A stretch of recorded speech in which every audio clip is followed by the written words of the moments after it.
दोस्तों नमस्कार। आज हमारे बीच में है महानगर जबलपुर के भारतीय जनता पार्टी के अध्यक्ष रत्नेश कुमार सोनकर और हम आपका स्वागत करते हैं।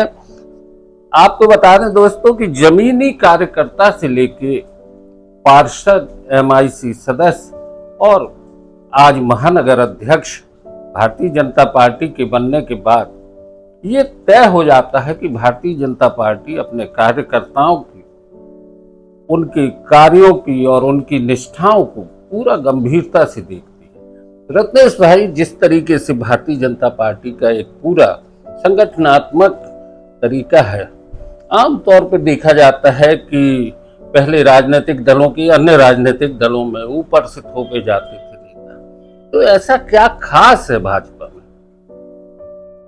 भारतीय जनता पार्टी में खास यही है कि भारतीय जनता पार्टी में कार्यकर्ता के आधारित पार्टी है और भारतीय जनता पार्टी में कार्यकर्ताओं का ही मूल्यांकन होता है और उसी का परिणाम मैं आपके सामने बैठा।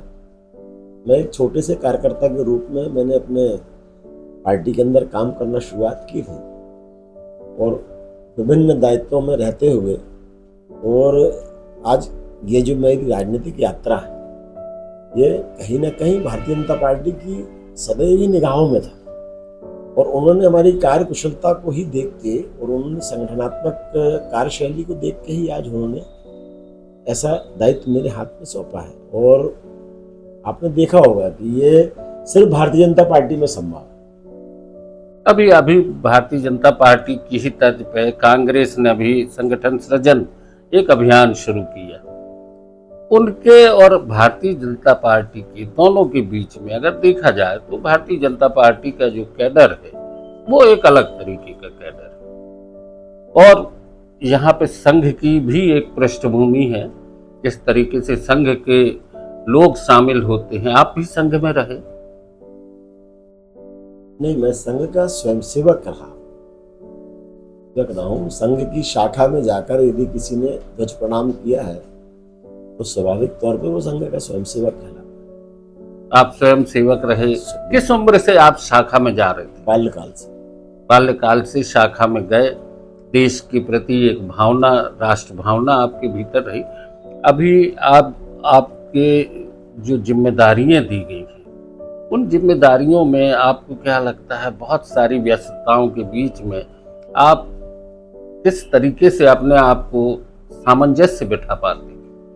मैं सदैव ही काम करने का मेरा स्वभाव रहा है। मैं भारतीय जनता पार्टी में जिले का महामंत्री के रूप में पहले से ही काम करता रहा हूँ। उसके पहले मैं पार्षद था, मेयर काउंसिल का सदस्य था और जब मैं पार्षद नहीं था तो उसके पहले जब महिला सीट हुई तो मैंने भाभी जी को चुनाव वहाँ से लड़ाया। भारतीय जनता पार्टी ने उनको चुनाव लड़ाया, मैं वहाँ से जीता और अभी वर्तमान में भी उस वार्ड का नेतृत्व भी आज भी हमारे पास है।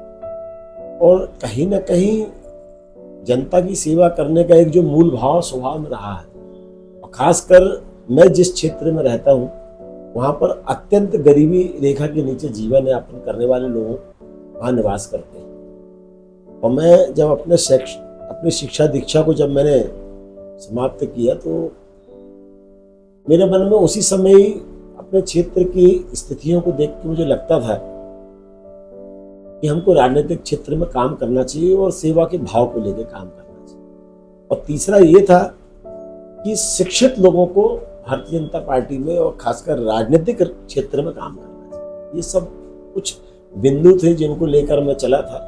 और चूंकि हमारा जो परिवार रहा है वो जनसंघ के जमाने से, हमारे परम आदरणीय स्वर्गीय श्री सीताराम सोनकर जी हमारे चाचा जी थे जो जनसंघ से पार्षद थे और सन 74।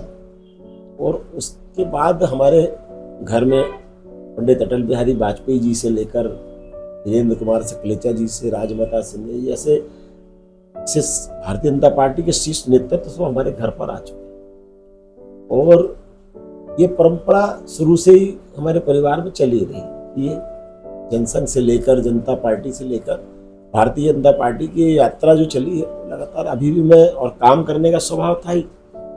मैं नर्मदा मंडल का प्रभारी था, जिले का महामंत्री के नाते मेरे पास एक मंडल का प्रभारी के नाते, तो मैं पहला एक ऐसे प्रभारी था जो प्रत्येक बूथ अध्यक्षों के घर का प्रवास किया था। सभी बूथ अध्यक्षों का घर मुझे पता था। ये सब काम करने की अपनी अपनी शैली होती है संगठन में। आपने पूर्व विधानसभा जबलपुर का जो है उसमें अभी देखने में आ रहा है कि 7 सीटें भाजपा जीती, केवल 1 सीट पूर्व विधानसभा की कांग्रेस के खाते में गई। तो क्या लगता है वहां पर क्या स्थितियां थी कि भारतीय जनता पार्टी को सफलता नहीं? पूर्व विधानसभा में आपने देखा होगा कि कहीं ना कहीं किसी एक समुदाय के वोटों की जो संख्या है वो कहीं ना कहीं चुनाव के परिणाम को प्रभावित करता है।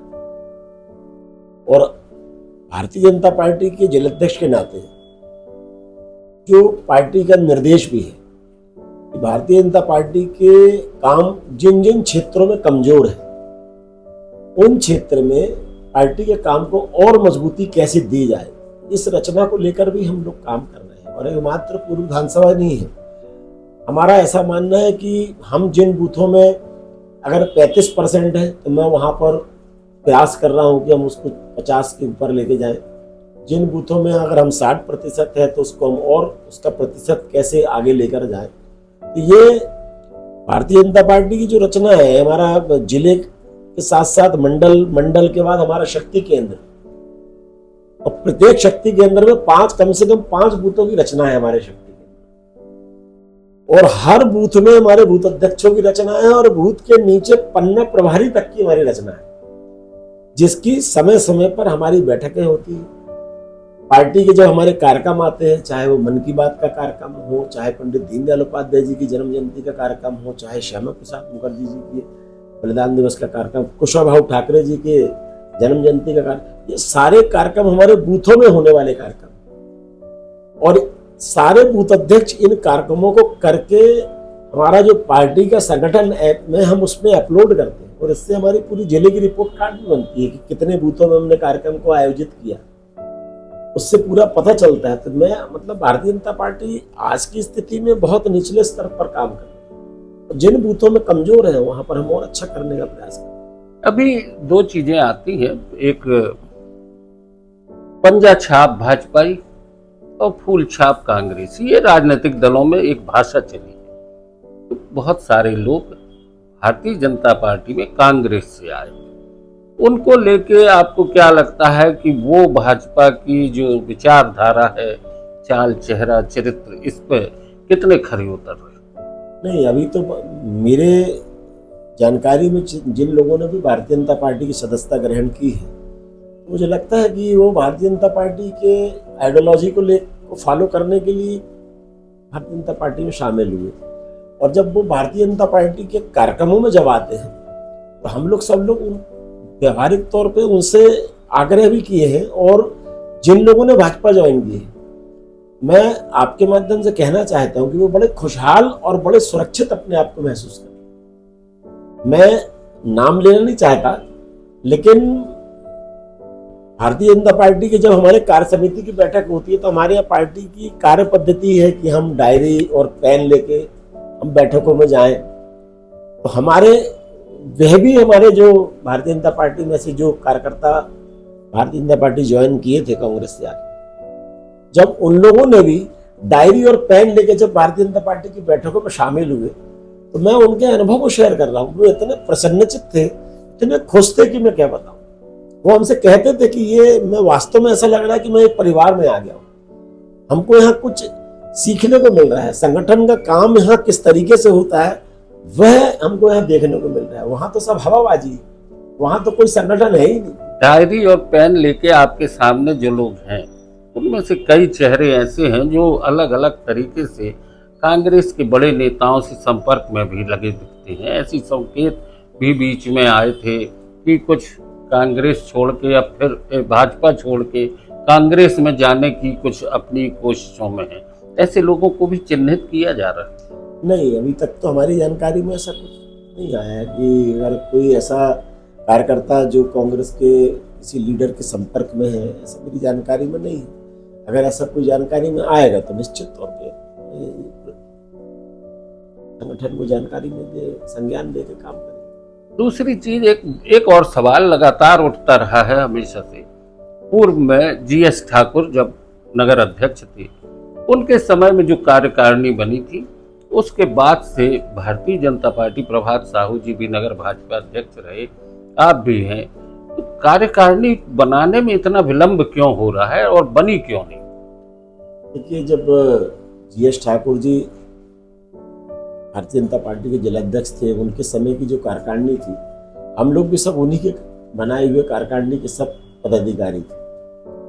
माननीय प्रभात साहू जी जब बने थे तो मुझे अच्छे से ध्यान है कि पूरे मध्य प्रदेश के अंदर इलेक्शन, हमारा विधानसभा का चुनाव बिल्कुल सर पर आ गया था। और मुझे लगता है कि उस समय कोई भी राजनीतिक दल होगा, वो किसी भी प्रकार का कोई पदाधिकारियों में परिवर्तन करने का प्रयास नहीं करेगा। वो उसी कार्यकर्ता के साथ चलकर कंधे से कंधा मिलाकर पार्टी का काम भी करेगा। और मुझे लगता है कि ये जो फार्मूला था वो हम सफल भी हुए हैं। हम जबलपुर में आज सभी विधानसभा में जीते हैं। अभी एक और समाचार लगातार सुर्खियों में था कि निगम और मंडलों में नए चेहरे अब आने वाले हैं, पर जिन नामों की चर्चा थी वो वही पुराने लोग थे, वही पूर्व विधायक, पूर्व महापौर, पूर्व नगर अध्यक्ष, इन्हीं लोगों के नाम सुर्खियों में आए थे। तो आम कार्यकर्ता को कब इस तरीके से जो लगातार जोड़ा है, उसको मौके कब मिलेंगे? देखिए, भारतीय जनता पार्टी में सबकी जरूरत है, सबकी आवश्यकता है। और मुझे लगता है कि ये हमको शीर्ष नेतृत्व पर छोड़ देना चाहिए कि वह क्या निर्णय लेते हैं इस पर। हम लोगों से जब चर्चा होती है तो हम लोग भी ये सब विषय जो है वो अपने जो हमारे जो भारतीय जनता पार्टी का प्रदेश नेतृत्व है, राष्ट्रीय नेतृत्व है, उनके ऊपर, क्योंकि भाजपा में सब सामूहिक निर्णय होते हैं और निर्णय भी कहीं ना कहीं किसी न किसी दूरगामी दृष्टि रख के निर्णय होते हैं कि यदि हम किसी कार्यकर्ता को या किसी वरिष्ठ को कहीं उपयोग में यदि भविष्य में उसको अगर हम लेकर जा रहे हैं तो स्वाभाविक है वो कहीं ना कहीं पार्टी अपना अच्छा हित दे के चलती है, इसलिए सब निर्णय होते हैं। और ये सब जो विषय है वो हमारे शीर्ष नेतृत्व का, तो हम तो सब उन पे छोड़ते हैं। वो जो प्रदेश हमारा जो तय करेगा वो हम हमारे लिए सबसे। अभी कुछ चीजें, कुछ समाचार, कुछ सुर्खियां आई थी, कुछ भाजपा के कुछ अलग अलग अनुषांगिक संगठनों के लोगों के नाम आपराधिक पृष्ठभूमि में आए और ऐसे चेहरे भी सामने आए। तो इस तरह के चेहरे अगर पदों पर रह के ऐसे काम करते हैं तो पार्टी पर इसका असर पड़ता है क्या? आपने देखा होगा कि मैं जब से इस दायित्व में आया हूँ, किसी भी कार्यकर्ता ने यदि पार्टी के लाइन के बाहर जाने का प्रयास किया हो तो मैंने उसको बाहर का रास्ता दिखा दिया। भारतीय जनता पार्टी का चाल चरित्र पूरी दुनिया को पता है। ये आज भारतीय जनता पार्टी मात्र देश की नहीं, पूरी दुनिया की सबसे बड़ी राजनीतिक पार्टी है। और मैं समझता हूं कि भारतीय जनता पार्टी इस ऐसी किसी भी चीज को बर्दाश्त नहीं करती जो हमारे भारतीय जनता पार्टी के चरित्र पर, भारतीय जनता पार्टी के ऊपर किसी प्रकार का कोई ऐसा धब्बा पार्टी के ऊपर नहीं आना चाहिए। ये कार्यकर्ताओं से हम लोग हमेशा अपेक्षा भी रहती और हम आपके माध्यम से भी अपेक्षा रखते हैं। निर्वाचन आयोग की निष्पक्षता पर कांग्रेस ने जिस तरह से सवाल उठाए, उस मुद्दे पे आप क्या करेंगे? जिस प्रकार से कांग्रेस पार्टी संवैधानिक संस्थाओं पर लगातार उंगली उठाकर पूरे देश के अंदर एक अस्थिरता का माहौल पैदा करने का जो प्रयास कर रही है, ये वास्तव में इसकी जितनी निंदा की जाए उतनी कम है। मैं समझता हूं कि कांग्रेस यदि किसी चुनाव में जीतती है तो निर्वाचन आयोग उनके लिए वहां सही है, और जब चुनाव हार जाती है तो वो निर्वाचन आयोग के ऊपर उंगली उठाती है।